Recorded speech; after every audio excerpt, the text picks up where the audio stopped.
Bismillahirrahmanirrahim. Assalamu alaikum and very good evening. Thank you for joining us this evening at a very short notice, both the international and the local media. The idea is to walk you through and share with you the current situation. I'm sure you must be following the developments in our region for the last few days since 22nd of April. We would be sharing, three of us. I'm joined by DG ISPR, Lieutenant General Ahmed Sharif, and my colleague, Mr. Shafqat Ali Khan, spokesperson and additional secretary for MOFA. We are obviously, as we speak, the entire region is facing a serious threat to its peace and stability owing to the politically motivated and highly provocative environment being created by India in the wake of Phalgam attack in the Indian illegally occupied Jammu and Kashmir. The purpose of this interaction is to brief you about these developments and to share Pakistan's concerns at the highly irresponsible and destabilizing Indian actions and statements. We look forward to answering any questions after the briefing ends. Let me start by reiterating that Pakistan condemns terrorism in all its forms and manifestations. No cause or objective can possibly justify taking lives of innocent people. This is the national policy, and this is the Islamic policy. Killing of a human being tantamount, as per Quran, killing of the entire humanity. And saving a life tantamounts to saving the entire humanity. So we believe in that. Let me say that targeting of innocent civilians is surely deplorable and condemnable. And this is happening in many parts of the world, and we have been subscribing our views and our policy everywhere it happens. We are concerned over the loss of lives during the Pahlegam attack. We also extended our condolences. Being a victim of terrorism itself, no one can feel the pain of those impacted by this scourge like Pakistan. Ladies and gentlemen, as the member of the UN Security Council, Pakistan constructively engaged with the other members on the press statement which is issued by the UN Security Council on the Pahlegam incident in the Indian illegally occupied Jammu and Kashmir. The UN Security Council statement contains condemnation in the strongest possible terms of the incident. On the other hand, it is India that glorifies and even celebrates its assassination campaign and sponsoring of terrorism in Pakistan and other countries. No other country has sacrificed as much as Pakistan, nor suffered so much due to terrorism. More than 80,000 lives have been sacrificed. Economic losses of about over $150 billion have been incurred.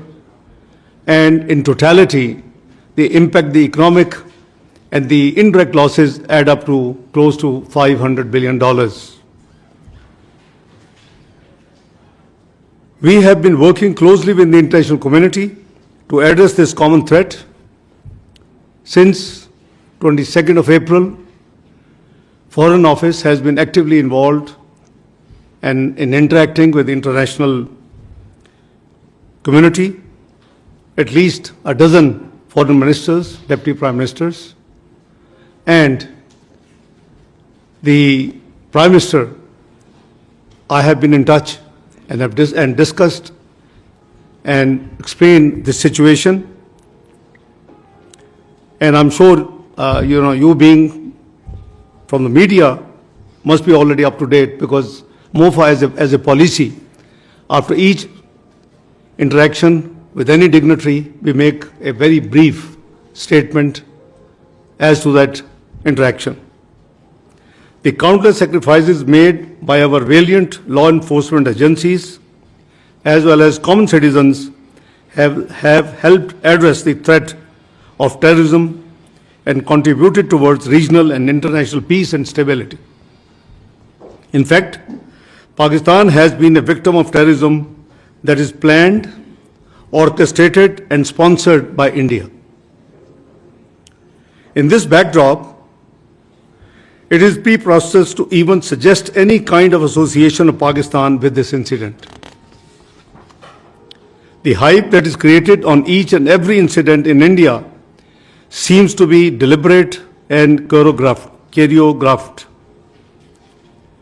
It is unfortunate that India continues to weaponize unsubstantiated accusations and allegations as part of its disinformation strategy for narrow political ends. This is not the first time that India has resorted to such tactics. They have done it before and they have resorted again to the same what they did in Phalgam incident and earlier ones. In fact, this has now become a very familiar template aimed at diverting attention from India's inability to suppress the inalienable right of the Kashmiris to self-determination, its security failures in illegally Indian-occupied Jammu and Kashmir, as well as its decades-long state terrorism and oppression. To distract the international community's attention from the horrors of what's happening in the Indian illegally held Kashmir, India deliberately raises tensions with Pakistan. A durable solution for India lies in focusing on its internal problems instead of raising fingers on other countries. India has been deploying the allegations of terrorism to achieve a strategic objective for long. India has a history of using the excuse of terrorism for introducing draconian laws to suppress the innocent Kashmiris in the Indian illegally occupied Jammu and Kashmir and to defy the UN Security Council resolutions, bilateral agreements, and international law. A case in point being India's illegal and unilateral actions of 5th of August 2019 reminds us of the blatant violation of the relevant UN Security Council resolutions and the 4th Geneva Convention, as well as India's own commitments. India needs to explain why such incidents usually coincide with high-profile visits. Please make no mistake, the root cause of instability and conflict in South Asia is the unresolved and long-festering Jammu and Kashmir dispute. India's illegal occupation of the Indian illegally occupied Jammu and Kashmir in stark violation of the UN Security Council resolutions and grave violations of the human rights must remain a matter of grave concern for the international community. At the same time, all such incidents are used to whip up domestic political sentiment for narrow political gains. We remain extremely concerned at the very vitriolic, highly inflammatory, and blatantly Islamophobic narrative being directed against the Kashmiris and the Indian Muslims. Indian media and political leaders are directing a similar discourse against Pakistan. This highly irresponsible ploy for narrow objective gains is dragging the entire region towards extreme instability.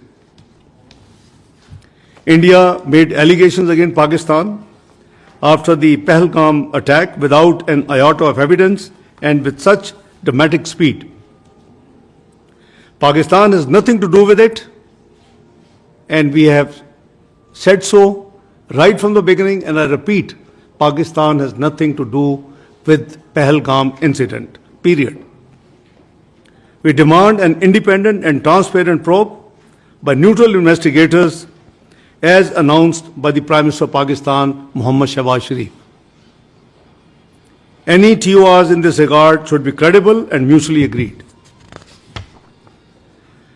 Pakistan has neither any connection to it, as I explained, nor is the potential beneficiary. At a time when Pakistan economy is stabilizing and we are making significant progress against terrorism, we need to question why this situation is being created by India all of a sudden and what is the motivation behind it. The actions that India has announced after its Cabinet Committee on Security are illegal and highly irresponsible. Holding in abeyance of the Indus Water Treaty is unilateral and illegal. There are no such provisions in the treaty. It cannot be amended without consensus. It cannot be terminated without consensus. And in case of any disagreement or issues, there are forums provided in the treaty which would be invoked. This action shows India's blatant disregard for the sanctity of international treaties. It sets a dangerous precedent. It strikes at a fundamental pillar of the regional cooperation with profound implications for regional and global stability. Pakistan is an agrarian economy. Millions of people are dependent on the waters being regulated by this treaty. Please don't forget we gave up three rivers in this treaty. And I hardly can find a water distribution treaty in the world whereby a part of dealing with the distribution of water, the rivers could have only also been given up. I can't find. The National Security Committee of Pakistan has made it very clear that any attempt to stop or divert the flow of water belonging to Pakistan as per the Indus Water Treaty and the usurpation of the rights of the low riparian will be considered as an act of war. It is equivalent to an attack on the people of Pakistan and its economy. Other diplomatic measures by India are indiscriminate and unnecessary. India's actions and inflammatory rhetoric in the last few days are highly irresponsible. Being a responsible member of the international community, Pakistan believes in restraint and remains committed to regional peace and stability.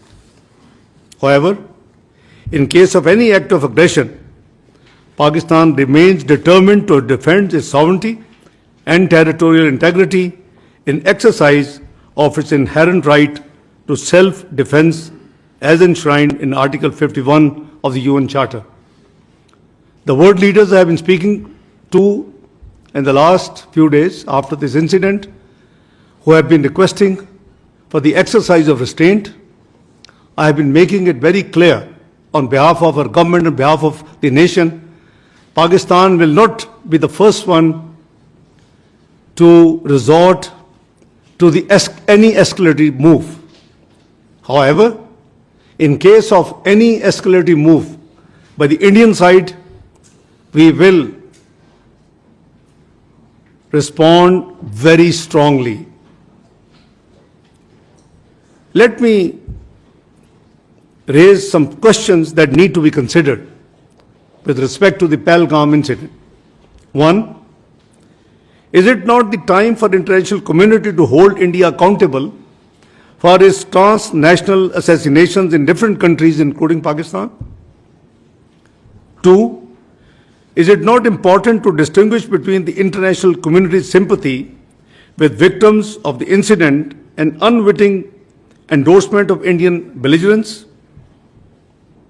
Three, is it not that Indian propaganda is aimed at fabricating a casus belli for a military adventure? Four, don't you think that India's blatant disregard of international law and whimsical approach towards its obligations would lead to a highly unstable and unpredictable regional order? Five, isn't it high time for the international community to step in to condemn India and to prevent it from targeting people on the basis of Islamophobia and religious hatred? Six, can we deny that the dangerous Indian brinkmanship and efforts aimed at escalation can potentially lead to disastrous consequences in a nuclearized region and beyond. Notwithstanding above, Pakistan is cognizant of the developing situation. We are very alert, the armed forces are alert, and the National Security Committee resolve is very much there. We are vigilant, our armed forces are vigilant, and the nation will thwart any misadventure, responding in a befitting and decisive manner at the time and place of our choosing. Let me also share with you that it took no time that we issued the statement expressing our condolences. I was with Prime Minister in Ankara on an official 36 hours visit.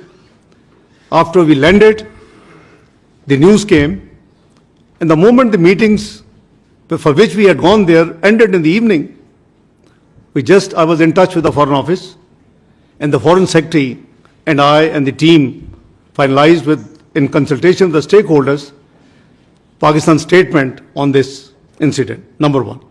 Number two, a press statement was lodged by US in the UN Security Council, and we received that statement, and prima facie there were two I'm not sure whether they were intentional or there were two important things which were missing there.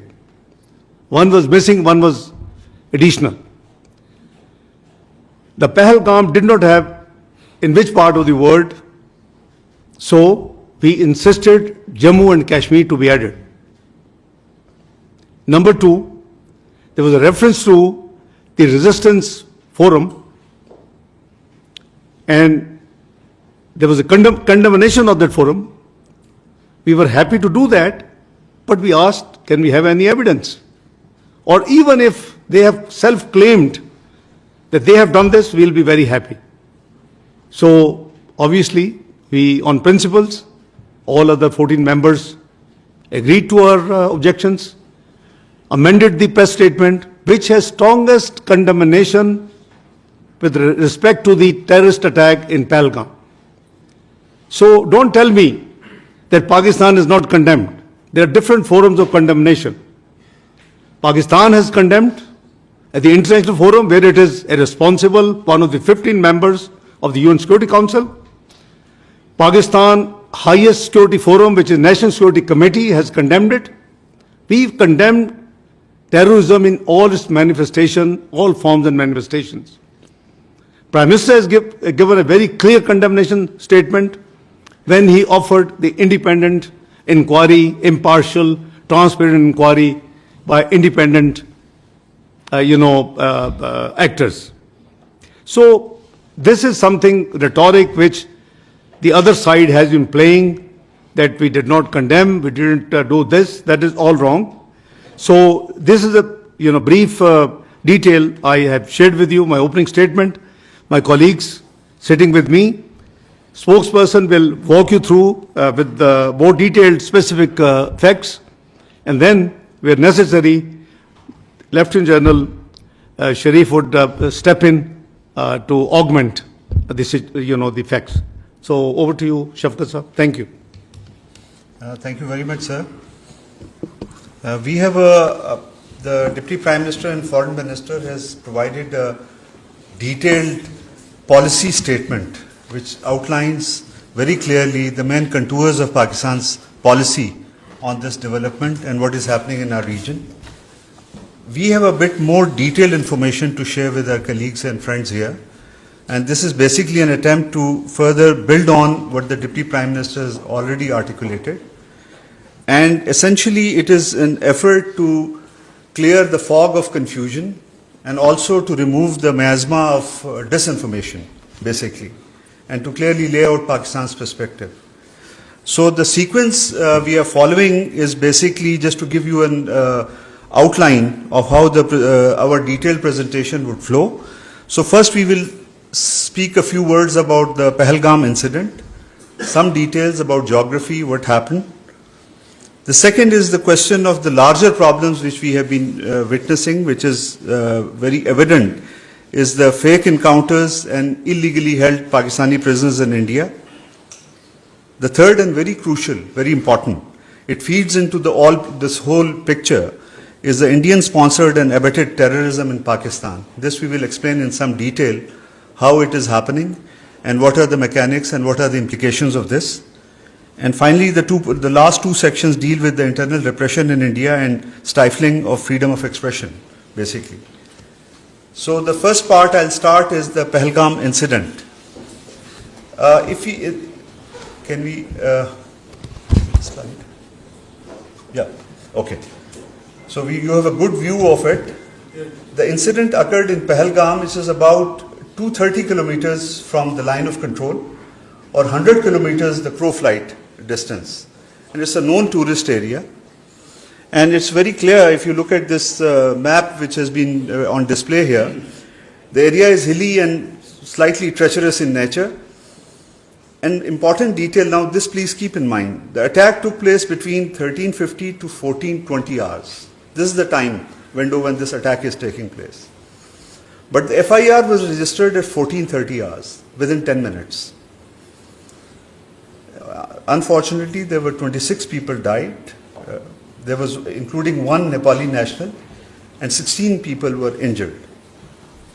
Indian security forces reached the site and launched a search operation, but 8 days have passed. So far, there is no news of any arrest, suspects information being shared about suspects or evidence being shared. But it is also even more interesting is that, first of all, in 10 minutes, FIR was registered, but with equal alacrity, the Indian social media accounts, they all follow a certain pattern.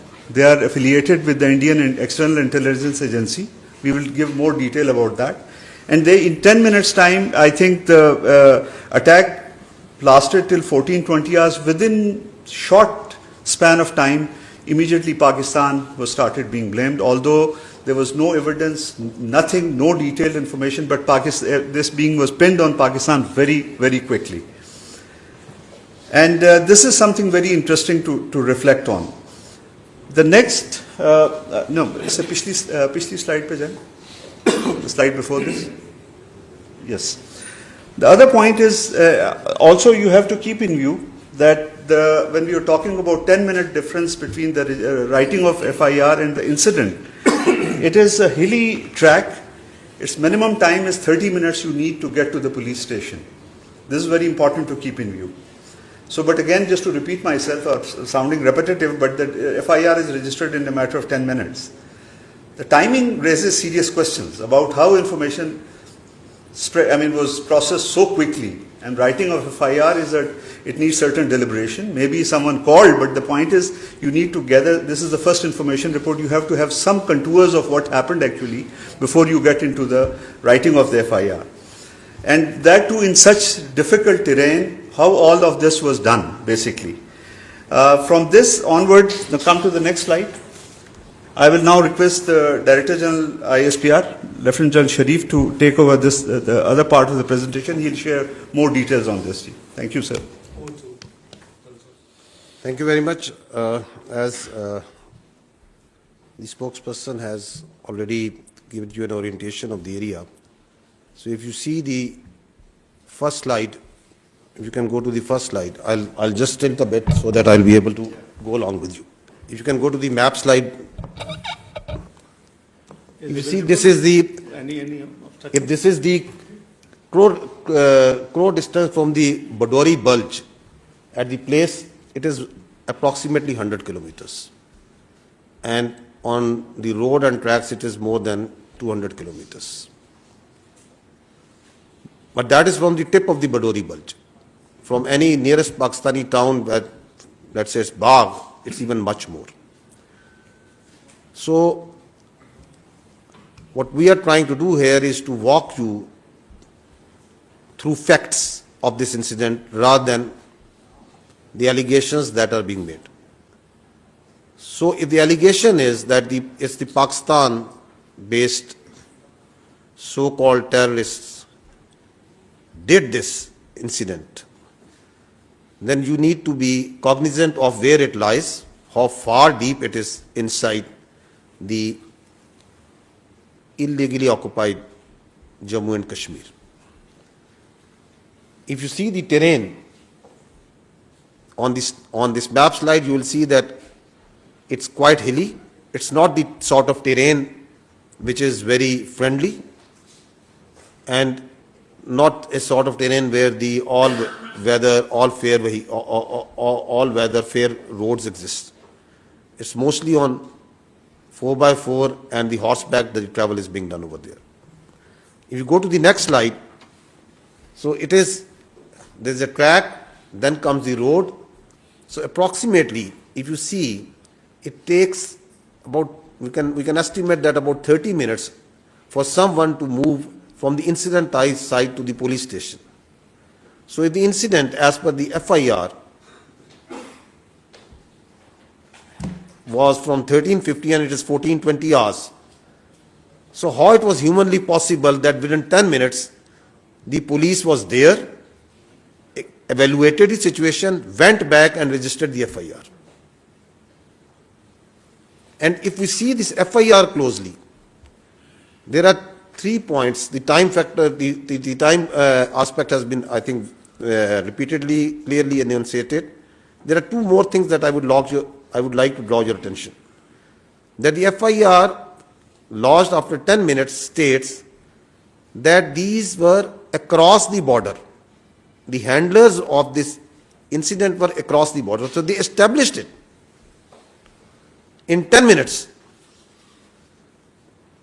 While the incident was going on, before that, the intelligence or the security was so, we can say, flat that the incident happened, there was no intelligence, but within 10 minutes, they had such complete intelligence that they were established that it was across the border handlers.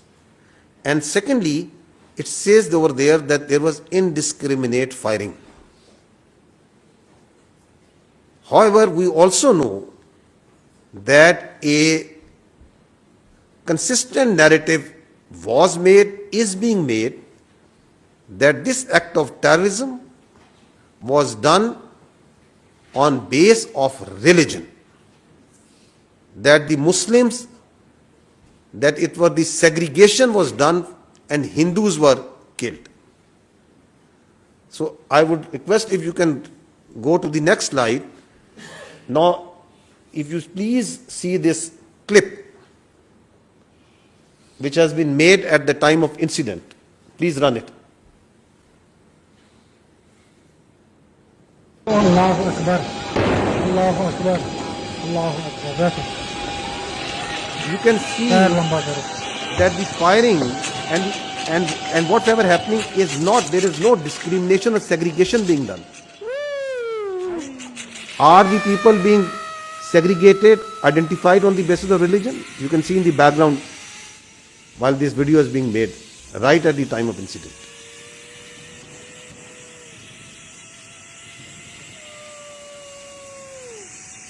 Because this is that incident on the basis of which the segregation on the basis of religion has been claimed.